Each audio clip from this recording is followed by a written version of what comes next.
Welcome to this little video on Newton's first law, and we're learning about this specifically in relation to collisions, because that's what we're studying in Year 9 science at the moment. But Newton's first law underlies a whole lot of what we understand about the world around us. So, for example, Newton's first law governs whether things can be held up or not. It basically says that movement or change in an object, and when I say change in an object, I mean movement. Change in an object's movement is caused by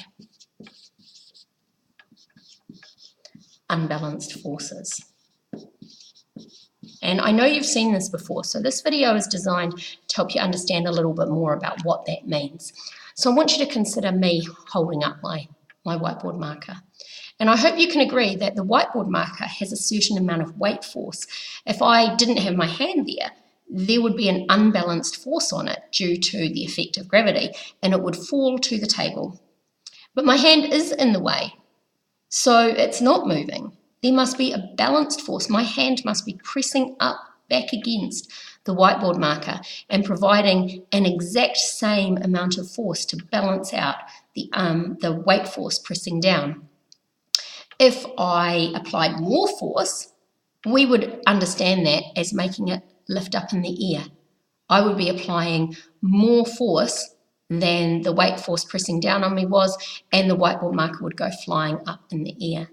So Newton's first law is really interesting when we consider what's happening in any kind of moving object, that if its movement is changing, that is, and by movement I mean its speed, so it could be speeding up or slowing down, or its direction, so it could be turning a corner, there has to be an unbalanced force acting. And this turns up in a couple of different ways. So one is, here's our car, and our car hits a tree or a wall or something heavy.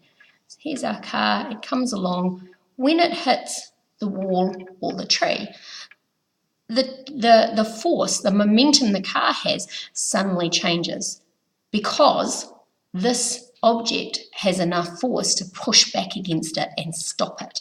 And when you get to the video on momentum, you'll understand that a bit more. But just talking about Newton's first law, I want you to imagine that our car comes to a sudden stop when it hits the tree. So the car comes to a stop, but what about the things inside the car? What about the people inside the car? Here's our person inside our car, and our person is not very clever. Our person is standing up in a car with no roof, not wearing a seatbelt, okay? When they hit the wall, the force of the wall on the car, that doesn't apply to that person straight away. That person will continue moving. So what happens is the person flies out of the car.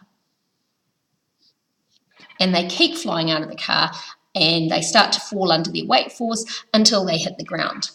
So in any type of collision, you or anything in the car will continue moving until something stops you. And the most common way to get stopped is by a seatbelt.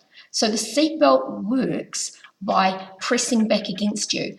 It takes the force that the car's experiencing and it transfers to you so that you stop as well. If you're not wearing your seatbelt, then we also, in modern cars, we have another line of defense in the shape of airbags. You hit the airbag. And in the momentum video, I explain a bit more what happens with airbags. Or you hit the dashboard, or you fly out the window. This is Newton's first law at work.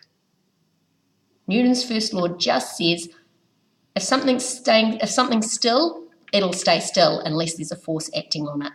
If something's moving, it'll stay moving until a force acts on it. If you want to change something's direction, you need to apply an unbalanced force to it. If you want to change something's speed, you need to apply an unbalanced force to it.